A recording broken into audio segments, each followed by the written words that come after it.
Bom, então, dando continuidade aqui, pessoal, nós estamos falando de ação direta de inconstitucionalidade genérica. E o que a gente vai falar agora? Dos efeitos, né, da decisão. Então, o que ocorre? Eu provoco lá o Supremo Tribunal Federal para que ele se manifeste se determinada lei federal ou estadual é inconstitucional, né? Na verdade, né, eu sendo um daqueles 9 legitimados, eu já chego diante do Supremo dizendo, olha, tal lei ou tal trecho de lei é inconstitucional. Né? Supremo Tribunal Federal, quero que vocês se posicionem, né, e reconheçam a inconstitucionalidade dessa determinada lei ou trecho da lei. Né? Professor, Oi. só uma outra dúvida. No caso, esse pessoal legitimado tem custas isso ou não? Sempre tem, né? No caso, é nós mesmos que pagamos. Na verdade, você só não paga, bom, para nascer, para morrer se paga. Eu acho que ultimamente você só não paga para respirar, viu? E olha lá ainda. Agora tá pagando, tem que comprar máscara, né? É verdade. Eu não tinha pensado nisso. Caiu a última coisa que a gente não pagava, que era para respirar. Agora lascou. Então tá, voltando aqui, pessoal. Então, o objetivo da ação direta em constitucionalidade, né, eu sendo um dos 9 legitimados, é chegar, olha, Supremo, eu entendo que determinada lei ou trecho da lei é inconstitucional e eu quero que vocês se manifestem e reconheçam a inconstitucionalidade. Bom, beleza. Disso, o Supremo ele pode reconhecer como inconstitucional, né, o que eu estou provocando, ou ele pode dizer não, não é inconstitucional, é constitucional. Né? Então, eu posso ter um dos efeitos. Mas o que ocorre? Essa decisão do STF, qual que é a natureza jurídica dela? A natureza jurídica é uma sentença declaratória. Tá? Então, o Supremo ele vai declarar, né?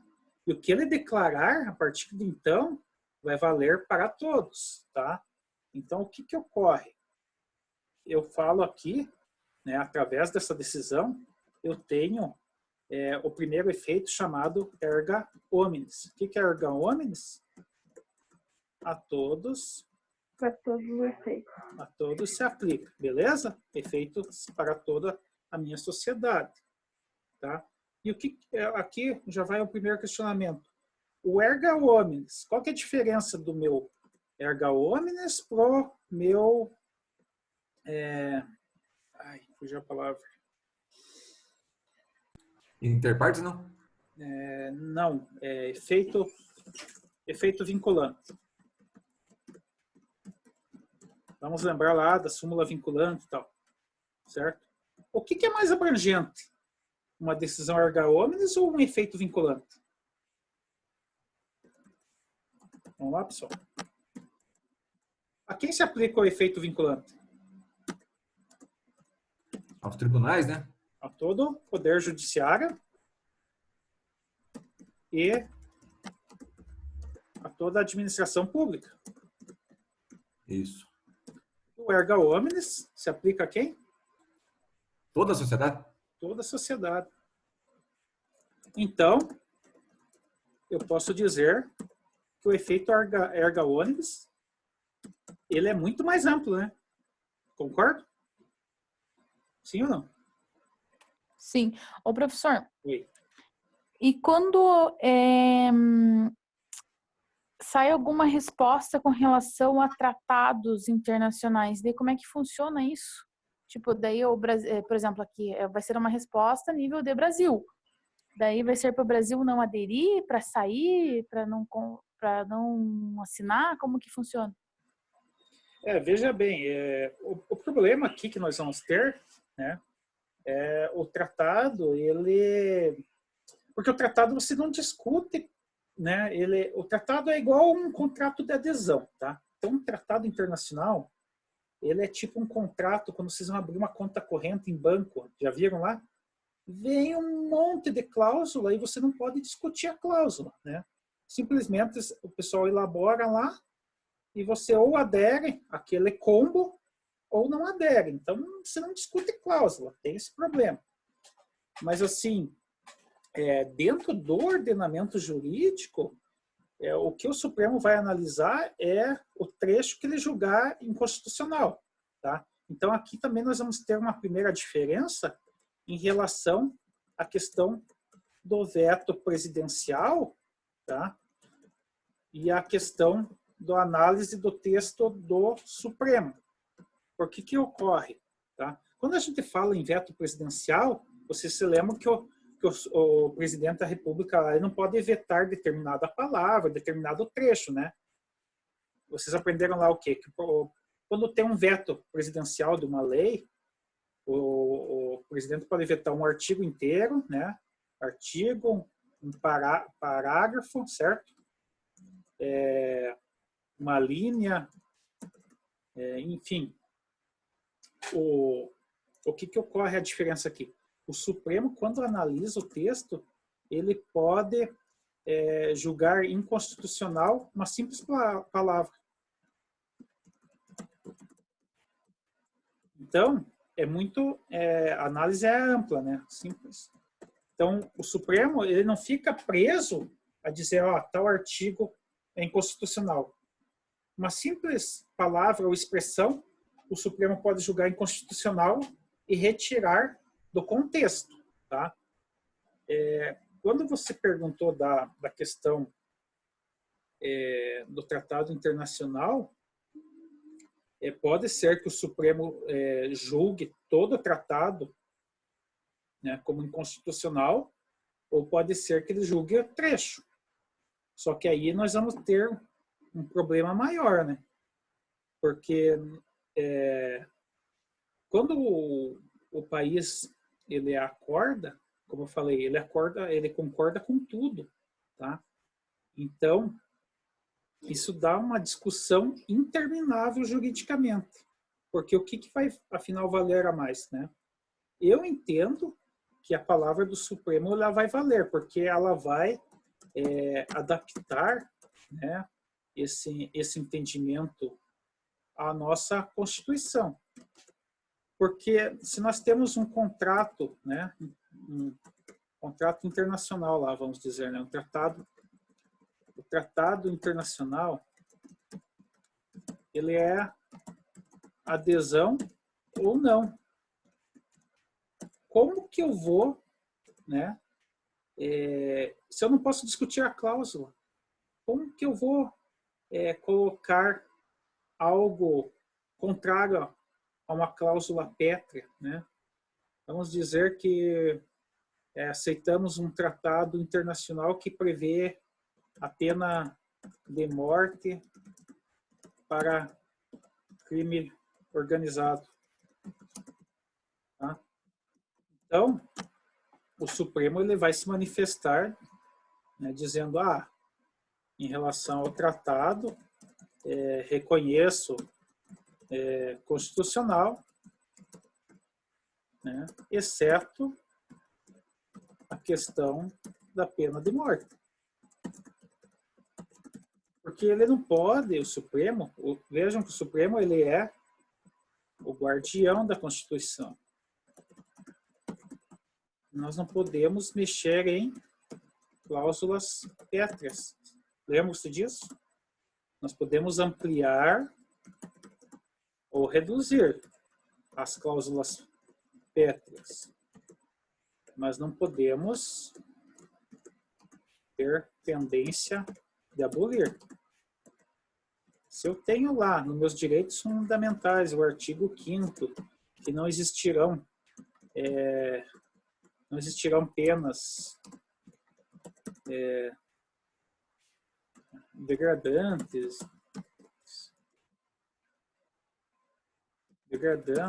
trabalhos forçosos, pena de morte, exceto em guerra, eu não posso, ainda que eu tenha essa adesão né, ter algo que vá de encontro às minhas cláusulas pétreas. Não sei se respondi a tua pergunta. Mas assim, tipo, eu gostaria de saber como é que fica. Daí o Brasil volta lá onde ele fez esse tratado e fala, ó, a gente aderiu, mas isso não. Como que funciona, você sabe? Me dizer? Professor, posso dar uma palavrinha? Só um minuto. Tem Olha, um exemplo clássico Oi, pode falar. então, tem um exemplo clássico no Pacto de São José da Costa Rica. Se eu não Certo. me engano, é artigo 43 e 48 que o Brasil faz uma ressalva a aceitar esse pacto, né? Que lá diz que é obrigação dos estados aceitar, e o Brasil coloca lá que vai aceitar dependendo da resposta dos estados e tal. Então não é uma ação direta de constitucionalidade, mas no caso o Brasil aceita, mas ele coloca essa ressalva, né? Eu aceito, mas tem coisa que eu vou fazer antes aqui, conversar com o meu pessoal antes, para depois a gente Só que colocar assim, o que eu quero que vocês entendam é que essa questão de tratados internacionais, alguém elabora um texto, entendeu? Então, digamos lá, a ONU lá, elaboramos esse texto, né?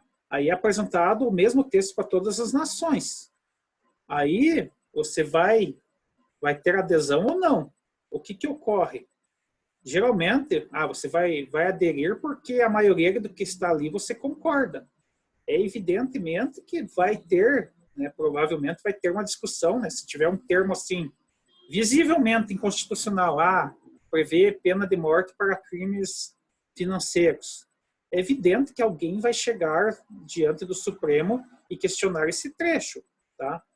Então, o Supremo ele vai se manifestar e ele entendendo inconstitucional determinado trecho, né? Da mesma forma que uma lei, ele vai tratar a questão do tratado.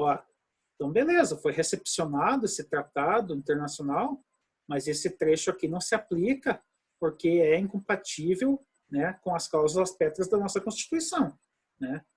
Agora, assim, essa parte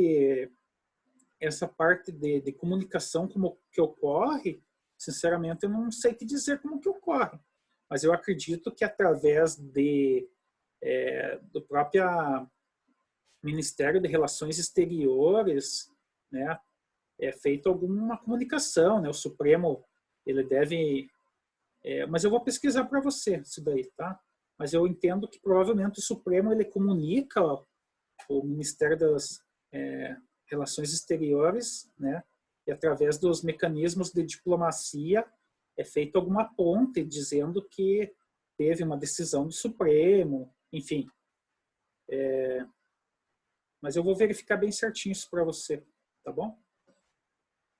Podemos seguir? Joia, professor. Então tá, vamos lá. Estamos ainda em ADIM genérica, tá? Então o primeiro efeito que a gente viu é erga omnes. Então, nós estamos falando de leis julgadas inconstitucionais, tá? O segundo efeito, em regra, o que é ex tunc. O que é ex tunc, pessoal? Eu vou lá, né? A partir da vigência da lei,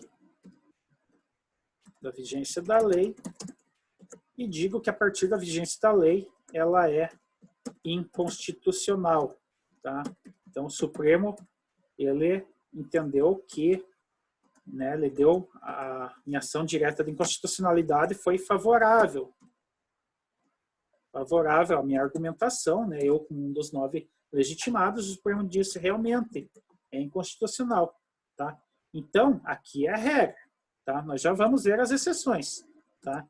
Então, os efeitos, vocês têm que lembrar sempre disso. A todos se aplica erga omnes e ex tunc, né? A partir da vigência dessa lei, ela é declarada inconstitucional e, evidentemente, esses efeitos, né, são importantes. Isso aqui é a regra geral. Só que o que ocorre? O que ocorre quando...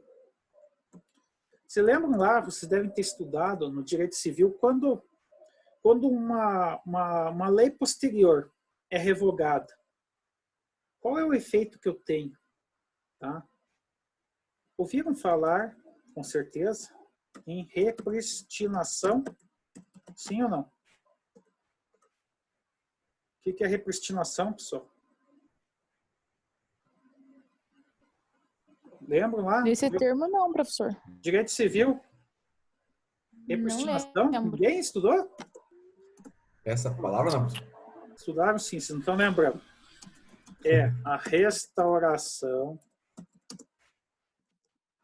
da lei revogada pela revogação da lei revogadora. Isso aqui é ótimo, né? Imagina você falar isso aqui bem rápido. Repristinação. É a restauração da lei revogada pela revogação da lei revogadora. Isso aqui dá um nó na língua, pessoal. O que é isso aqui? Então, vamos dar um exemplo bem prático. Tá? Então, nós temos, vamos imaginar que nós temos a lei, nós temos uma lei de drogas de 68 e a nova lei de drogas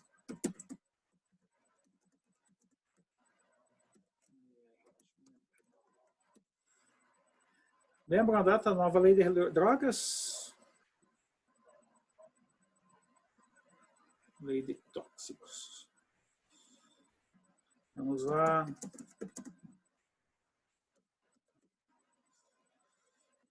Em 1343.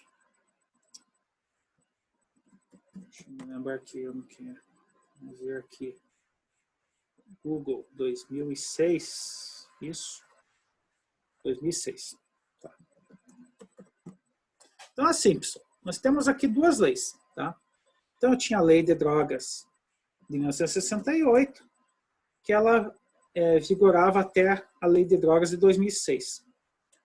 O efeito da repristinação, ele diz o seguinte, né? Vamos imaginar que isso aqui estivesse sendo discutido com uma ação direta de inconstitucionalidade.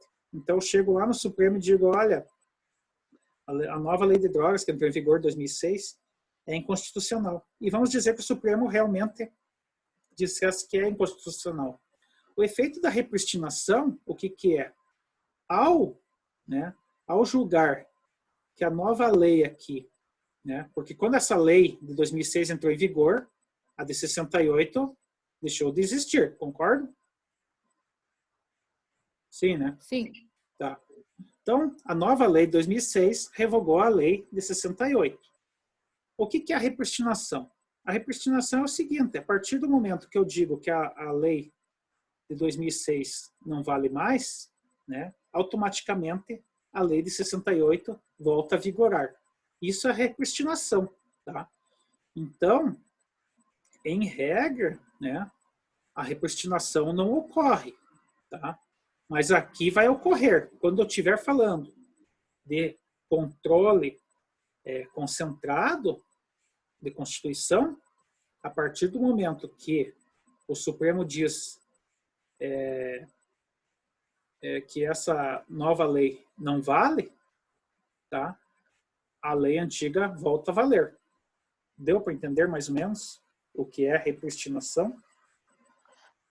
Professor, mas e daí quando você revoga uma lei, quando você faz uma lei nova, se você colocar lá, por exemplo, revogos toda a lei anterior ou todas as disposição contrária, tipo, se você colocar esse termo que você revoga a lei anterior, daí como é que faz? Não, mas é isso que eu estou falando. Em regra, quando eu tenho uma nova lei tratando da mesma matéria, geralmente no próprio texto dela eu já digo, a partir da entrada em vigor da lei, nova lei de drogas, 2006, a lei de 68 deixa de valer. Tá? Esse é o efeito normal. Tá? A regra geral, né, lá do direito civil, é que o efeito da repristinação não vai existir. Né? Então, em regra, se eu quero, digamos assim, a regra seria o quê? Eu não tenho a regra seria que se eu revogar essa 2006, eu não voltaria a funcionar a 68. Eu teria que fazer uma terceira lei, né? Uma nova lei de drogas 2020. Essa é a regra. Tá? A regra no direito é que não exista repristinação. Ou seja, quando eu revogo essa lei atual, a regra é que eu não volte a funcionar a antiga, mas que eu tenha que fazer uma nova aqui para produzir efeitos. O que nós estamos falando aqui? Que a repristinação, ela existe, né, no controle concentrado, tá? No controle concentrado de Constituição. Tá?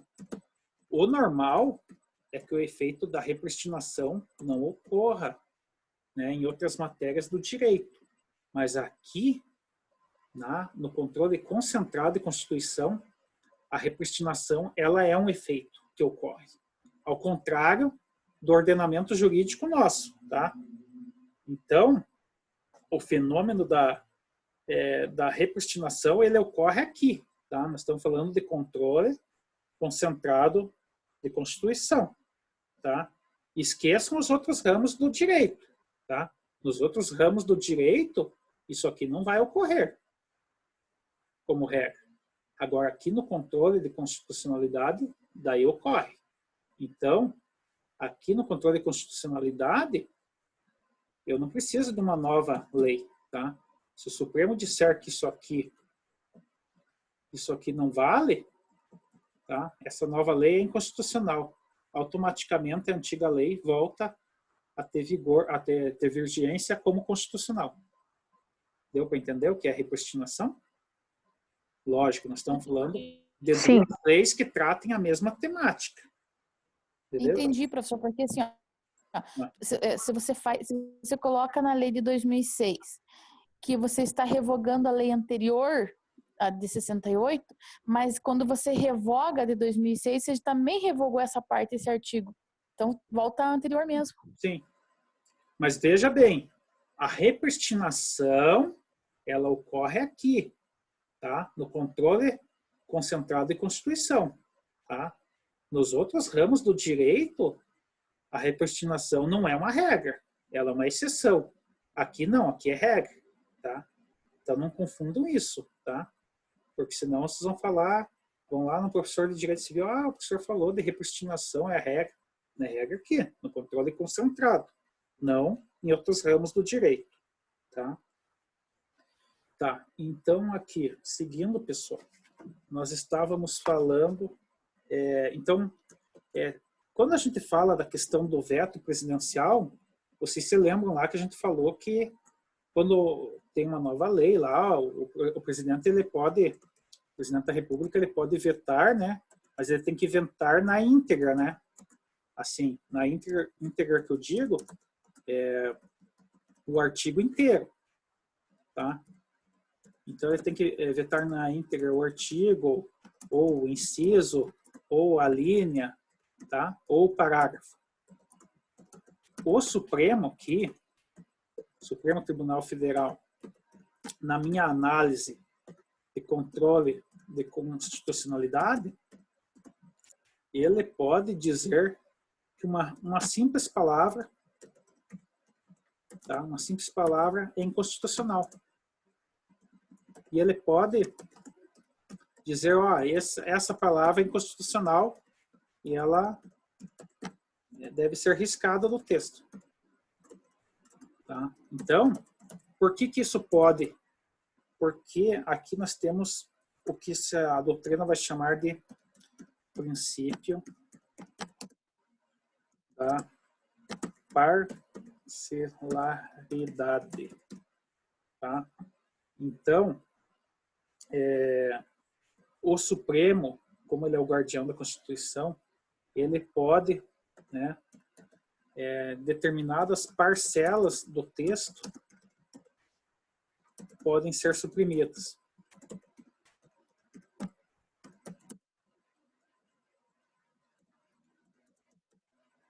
Em que sentido? No sentido de manter a Constituição Federal vigente, né?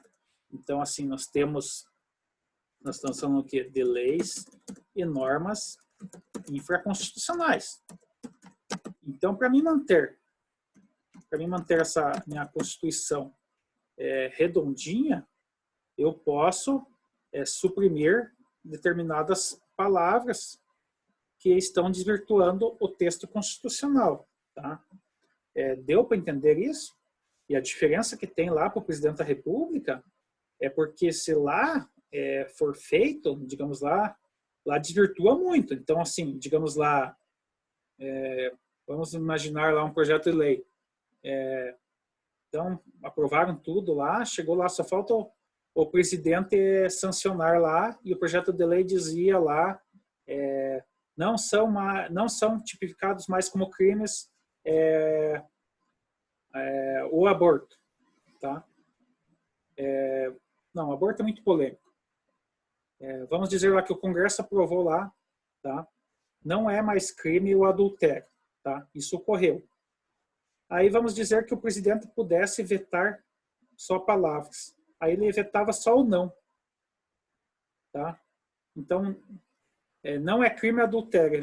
Se ele pudesse vetar só uma palavra, ele vetasse só o não, ele estaria desfigurando totalmente, né? Se o Congresso aprovou não é crime adultério, aí o presidente veta só o não. Daí o que eu tenho? É crime adultério. Tá? Por isso que o presidente ele só pode vetar na íntegra. Tá? Então ele não pode vetar palavras. Agora, por que o Supremo pode vetar palavras? Porque o Supremo aqui ele está adequando a lei infraconstitucional ao meu sistema normativo constitucional. Tá? Então, se determinada lei, com uma palavra que o Supremo julga inconstitucional, eu torno essa lei, adequo ela à constitucionalidade, por isso que o Supremo pode vetar uma simples palavra. Porque o Supremo ele só quer pegar essa lei e dizer o que dela é inconstitucional ou não. Não sei se deu para entender. Pode perguntar, Elisângela. Professor, na realidade, a Luciele que está perguntando, ela está sem microfone. Ah, tá. Sem som. E ela quer saber, ela pediu para o professor explicar a diferença entre a DI e a DIN genérica. Não, a DIN ela vai se dividir, né? Na DIN genérica, na DIN por omissão, né? E na DIN interventiva, tá? A DIN é a ação direta de inconstitucionalidade, digamos, é a espécie, né? É a espécie. E daí a gente está tratando da DIN genérica, porque a DIN genérica, digamos assim, ela vai se aplicar a quase tudo. Não tem diferença, né? Isso aqui é uma classificação doutrinária, né? Tudo é a DIN, tá? É uma classificação doutrinária que eu faço para mim mostrar as diferenças e semelhanças, né? Então, ela se divide em interventiva, tá? Que nós vamos ver para frente. A genérica, na verdade, a gente chama de genérica, mas digamos assim, é a DIN mais comum. Genérica seria genérica ou comum, tá? E daí temos a interventiva e temos a por omissão. Não é que tem uma diferença, tá? São subgrupos dentro da DIN, tá? Eu tenho a DIN genérica, a DIN interventiva e a DIN por omissão. Não tem uma diferença, tá? Geralmente, quando eu falo só em ADIM, eu estou falando da minha ADIM genérica, tá? Que eu falo que é genérica para mim dizer que eu não estou falando nem da interventiva, nem por omissão. Em regra, quase todas as ADIMs vão ser genéricas. Acho que respondi a ela. Tá. Podemos continuar, né, pessoal? Outra questão que ocorre, tá? Como consequência aqui da decisão do Supremo Tribunal Federal,